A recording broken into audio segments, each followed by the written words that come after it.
सुप्रभात बच्चों, कैसे हैं आप सब। उम्मीद करती हूँ आप सब अच्छे होंगे। तो बच्चों, आज की कक्षा में हम पढ़ने वाले हैं अध्याय नंबर 2, जिसका शीर्षक है वर्ण विचार। तो हम इस अध्याय में जानेंगे वर्ण के बारे में। इस संसार में अनेक प्रकार की ध्वनियां हैं। अब पहले हम यहाँ देख सकते हैं कि हमें एक चित्र दिया गया है, एक नेता का चित्र दिया है जो क्या बोल रहा है, मेरे भाइयों और बहनों। इस संसार में अनेक प्रकार की ध्वनियां उत्पन्न हो सकती हैं। पशु पक्षी तथा जीव जंतु भी ध्वनियां उत्पन्न करते हैं। इसी प्रकार मनुष्य भी जब अपने मन के भावों या विचारों को प्रकट करना चाहते हैं तो हमारे मुख से भी ध्वनियां निकलती हैं।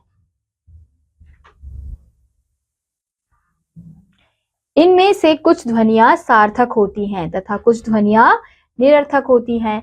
मानव द्वारा अपने भाव या विचार प्रकट करने के लिए उत्पन्न ध्वनियां सार्थक ध्वनियां कहलाती हैं। इसी प्रकार पशु पक्षी आदि द्वारा उत्पन्न ध्वनियां निरर्थक ध्वनियां कहलाती हैं। जब इन ध्वनियों को लिखा जाता है तब ये वर्ण कहलाती हैं। वर्ण भाषा की सबसे छोटी इकाई है। वर्ण के टुकड़े नहीं हो सकते। वर्णों से मिलकर शब्द बनते हैं तथा शब्दों से मिलकर वाक्य बनता है। तो यानी कि वर्ण क्या होते हैं, वर्णों के द्वारा ही शब्द बनते हैं। अगर शब्द ना हो तो वाक्य नहीं बन पाएंगे और वाक्य नहीं होगा तो भाषा भी नहीं बन पाएगी। तो इसलिए हमें सबसे पहले वर्णों का ज्ञान होना आवश्यक है। जैसे मेरे भाइयों और बहनों में 4 शब्द हैं। जैसे हमें यहाँ पे एक शब्द वाक्य दिए गए थे, इसमें 4 शब्दों का प्रयोग किया गया है, मेरे भाइयों और बहनों। तो मेरे किस प्रकार से लिखा गया है, म ए जमा र जमा ए, मेरे। तो इसमें कुल कितनी ध्वनियां हैं, 4 ध्वनियां, 1 2 3 4। ऐसे ही भाइयों में भ जमा आ जमा ई जमा य जमा ओ, भाइयों। तो भाइयों में कुल कितनी ध्वनियां हैं, 6 ध्वनियां हैं। ऐसे ही और में अ जमा र जमा अ, 3 ध्वनियां। बहनों में ब जमा अ जमा ह जमा अ जमा न जमा ओ, बहनों। तो इसमें कुल कितनी ध्वनियां हैं, 1 2 3 4 5 6 और जमा 7। यहाँ पे अंक के बिंदु का भी प्रयोग किया गया है। तो यहाँ पे कितनी कुल ध्वनियां हैं, 7 ध्वनियां हैं। इन सभी शब्दों में अलग अलग ध्वनियां हैं। ये ध्वनियां भाषा की सबसे छोटी इकाई हैं तथा इनके और छोटे टुकड़े नहीं किए जा सकते। इन ध्वनियों को ही वर्ण कहते हैं। यानी कि ये जो ध्वनियां अभी हमने काउंट करी, गिनी, तो इनके अब और टुकड़े तो नहीं किए जा सकते। तो ये जो सबसे छोटी इकाई है भाषा की, इसको ही क्या बोलते हैं, हम वर्ण कहते हैं। तो भाषा की सबसे छोटी ध्वनि को वर्ण कहते हैं। अब हम देखेंगे वर्णमाला। वर्णों के निश्चित क्रमबद्ध समूह को वर्णमाला कहते हैं। यानी कि वर्णों को जिस क्रम में लिखा जाता है, निश्चित क्रम में लिखा जाता है, उस निश्चित क्रम समूह को ही हम क्या कहते हैं, वर्णमाला कहते हैं। प्रत्येक भाषा में वर्णों की संख्या अलग अलग होती है। अब हम यहाँ देखेंगे वर्णों के भेद। हिंदी वर्णमाला में 2 प्रकार के वर्ण होते हैं, स्वर और व्यंजन। स्वर होते हैं जिन वर्णों का उच्चारण करने में किसी दूसरी ध्वनि की सहायता की आवश्यकता नहीं होती है, उन्हें स्वर कहते हैं।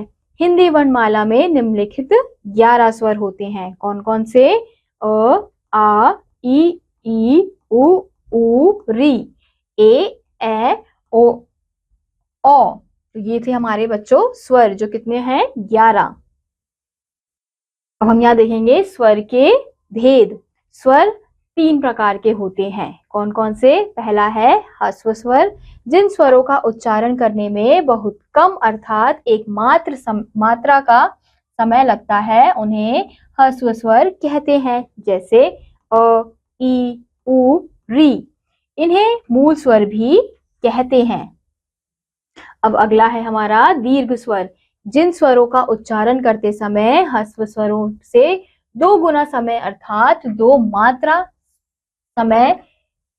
मात्रा का समय लगता है, उन्हें दीर्घ स्वर कहते हैं। जैसे आ, ई, उ, ए, ओ, औ। ये है हमारे बच्चों दीर्घ स्वर। अब अगला है प्लुत स्वर। जिन स्वरों का उच्चारण करते समय ह्रस्व स्वरों से 3 गुना समय अर्थात 3 मात्रा का समय लगता है, उन्हें प्लुत स्वर कहते हैं। जैसे ओम, हे राम आदि। अब हम यहाँ देखेंगे स्वरों की मात्रा। स्वर का प्रयोग 2 प्रकार से किया जा सकता है, स्वतंत्र रूप में और व्यंजनों के साथ मिलकर। व्यंजन के साथ जुड़े स्वर के चिन्ह को मात्रा कहते हैं, यानी कि व्यंजनों के साथ स्वरों के जो चिन्ह हम लगाते हैं उन्हें ही हम क्या कहते हैं, मात्रा कहते हैं।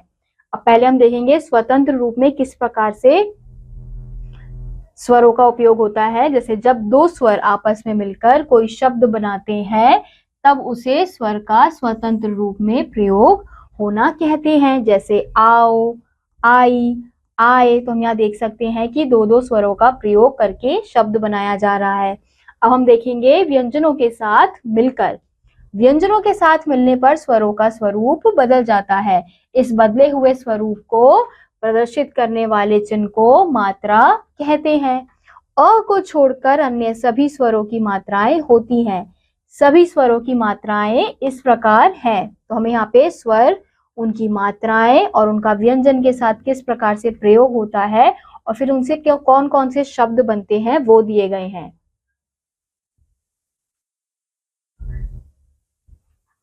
जैसे पहला है अ। अब अ का कोई मात्रा चिन्ह नहीं होती, लेकिन फिर भी वो हर व्यंजन के साथ लगाए जाते हैं। जैसे घ जमा अ, घ। तो घ से बनने वाला शब्द है घड़ा। ऐसे ही अगला है आ। अब ये क्या है, आ की मात्रा। क जमा आ, का। का से बनने वाला शब्द कार। ऐसे ही ई की मात्रा। क जमा ई, की, किताब। ई की मात्रा। क जमा ई, की, कील। ऐसे ही उ की मात्रा। क जमा उ, कु, कुर्सी। ऊ की मात्रा। म जमा ऊ, मु, यानी कि मूली। अगला है री की मात्रा। प जमा री, प्री, और उससे बनने वाला शब्द है पृथ्वी। ऐसे ही ए की मात्रा। क जमा ए, के, केला। ऐसे ही ए की मात्रा। क जमा ए, कै, कैदी। अगला है ओ की मात्रा। म जमा ओ, मो, मोर। ऐसे ही अगला है ओ की मात्रा। क जमा ओ, कौ, कौआ। तो ये थे बच्चों हमारे स्वर, उनकी मात्राएं और उनका व्यंजन के साथ किस प्रकार से प्रयोग करके शब्दों में लिखा जाता है, उसके कुछ उदाहरण। अब हम यहाँ देखेंगे अन्य चिन्ह। अन्य चिन्ह कौन से हैं? अनुस्वार, जिसे क्या बोलते हैं? अंग। और इससे बनने वाला शब्द है हंस। इसको भी व्यंजन के साथ लगाया जाता है। किसी वर्ण का उच्चारण करते समय जब हवा केवल नाक से निकलती है तब उसे अनुस्वार कहते हैं। जैसे हंस। अब अगला है अनुनासिक, इसे भी कहते हैं। चांद, चंद्र बिंदु, चांद। किसी वर्ण का उच्चारण करते समय जब हवा नाक तथा मुंह दोनों से निकलती है तब उसे अनुनासिक कहते हैं। जैसे चांद। ऐसे ही अगला है विसर्ग, जिसे हम अह कहते हैं। विसर्ग संस्कृत शब्दों के साथ प्रयोग किया जाता है। इसका उच्चारण ह के समान होता है। जैसे प्रातः। यह भी जाने। जब शिरोरेखा के ऊपर कोई मात्रा होती है तब चंद्र बिंदु के स्थान पर केवल बिंदु का प्रयोग किया जाता है, तथा जब शिरोरेखा के ऊपर कोई मात्रा नहीं होती है तब चंद्र बिंदु का ही प्रयोग करते हैं। जैसे अब यहाँ पे हम देख सकते हैं यहाँ, तो यहाँ पे किसी भी प्रकार की कोई मात्रा नहीं है, तो इसलिए चंद्र बिंदु का प्रयोग किया गया है। लेकिन अगर हम यहाँ यहीं देखें तो यहाँ पे ई की मात्रा का प्रयोग किया गया है, तो इसलिए यहाँ पे बिंदु का प्रयोग किया गया है। अब अगला है व्यंजन। जिन वर्णों का उच्चारण स्वरों की सहायता से किया जाता है उन्हें व्यंजन कहते हैं, यानी कि हर व्यंजन के साथ अ का स्वर लगाया जाता है। व्यंजनों के भेद। व्यंजनों के मुख्य रूप से 3 भेद होते हैं। पहला है स्पर्श व्यंजन, दूसरा अंतस्थ व्यंजन और तीसरा है ऊष्म व्यंजन। तो स्पर्श व्यंजन कौन से होते हैं? जिन व्यंजनों का उच्चारण करते समय हमारी जीभ मुंह के अलग अलग स्थानों को स्पर्श करती है उन्हें स्पर्श व्यंजन कहते हैं। इन्हें 5 वर्गों में बांटा गया है। प्रत्येक वर्ग का नाम उस वर्ग के पहले वर्ण के आधार पर रखा गया है। जैसे हम यहाँ देख सकते हैं, पहला वर्ग है क वर्ग, तो क, ख, ग, घ, अंगा। फिर च वर्ग, च, छ, ज, झ, इया। ट वर्ग, ट, ठ, ड, ढ, ण। त वर्ग, त, थ, द, ध, न। प वर्ग, प, फ, ब, भ, म। तो ये थे बच्चों हमारे स्पर्श व्यंजन। अब अगला है हमारा अंतस्थ व्यंजन। जिन वर्णों का उच्चारण करते समय जीभ मुंह के किसी भी भाग का पूरी तरह से स्पर्श नहीं करती है उन्हें अंतस्थ व्यंजन कहते हैं। जैसे ये संख्या में 4 होते हैं। कौन कौन से? य, र, ल, व। अब अगला है ऊष्म व्यंजन। जिन वर्णों का उच्चारण करते समय मुंह से रगड़ खाने के बाद हवा में गर्मी उत्पन्न होती है उन्हें ऊष्म व्यंजन कहते हैं। ये भी 4 होते हैं। कौन कौन से? श, श, स, ह। अब अगला है हमारा संयुक्त व्यंजन। एक से अधिक व्यंजनों के मेल से बने व्यंजन संयुक्त व्यंजन कहलाते हैं। ये भी 4 होते हैं। जैसे हम यहाँ देख सकते हैं, पहला है श, तो श किस प्रकार से बनता है? क जमा श। और दूसरा है त्र, त जमा र, य, ज जमा य, श्र, श जमा र। तो हम यहाँ देख सकते हैं कि 2 व्यंजनों के मेल से एक व्यंजन की उत्पत्ति हो रही है, तो इसलिए ये व्यंजन क्या है? संयुक्त व्यंजन। अब अगला है हमारा द्वित्व व्यंजन। जब कोई स्वर रहित व्यंजन समान स्वर युक्त व्यंजन के साथ मिलता है तब उसे द्वित्व व्यंजन कहते हैं। जैसे कच्चा, पक्का, गन्ना, सच्चा, बच्चा, पत्ता, गद्दा, लड्डू, चक्की। ये क्या है? हमारे द्वित्व व्यंजन, क्योंकि ये 2 समान रूप के व्यंजनों के मिलने से बनते हैं। अब अगला है हमारा संयुक्ताक्षर। जब कोई स्वर रहित व्यंजन अपने से भिन्न स्वर युक्त व्यंजन से मिलता है तब उसे संयुक्ताक्षर कहते हैं। जैसे विद्यालय, स्वस्थ, रक्त आदि। संयुक्ताक्षर 2 प्रकार के होते हैं। पहले वे जिनमें मिले हुए व्यंजनों की पहचान बनी रहती है, जैसे च जमा च, क जमा य, प जमा य आदि। दूसरे वे जिनमें व्यंजनों की पहचान समाप्त हो जाती है, जैसे क, रि, श, छ, त, र, त्र। अब आगे है हमारा आगत ध्वनि। दूसरी भाषा से हिंदी भाषा में आई हुई ध्वनियों को आगत ध्वनि कहते हैं। जैसे ज, फ, इसे नुक्ता भी कहते हैं। यह फारसी अरबी से आई हुई ध्वनि है। इसका प्रयोग हिंदी में कुछ स्थानों पर केवल ज तथा फ आदि के नीचे बिंदु लगाकर किया जाता है, जैसे जहाज, सफेद आदि। इसी प्रकार अंग्रेजी शब्दों जैसे कॉफी, डॉक्टर, कॉल, बॉल आदि को लिखते समय अ का प्रयोग किया जाता है। अब अगला है हमारा वर्ण विच्छेद। किसी शब्द के वर्णों को अलग अलग करके लिखना वर्ण विच्छेद कहलाता है। जैसे प्रकृति, अब इसको हम अलग अलग करके लिखेंगे तो किस प्रकार से होगा?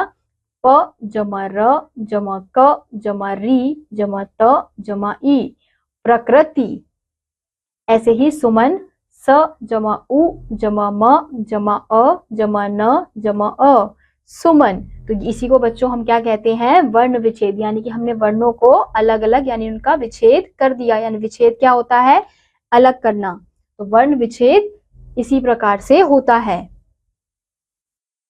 यह भी जाने र के विभिन्न रूप, र को निम्नलिखित रूपों में प्रयोग किया जाता है।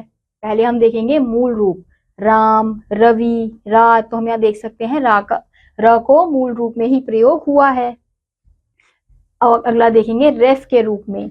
जब र स्वर रहित होता है तो उसे रेफ कहते हैं। इसका प्रयोग अपने से बाद वाले वर्ण के ऊपर लगाकर किया जाता है, जैसे कार्य, सूर्य आदि।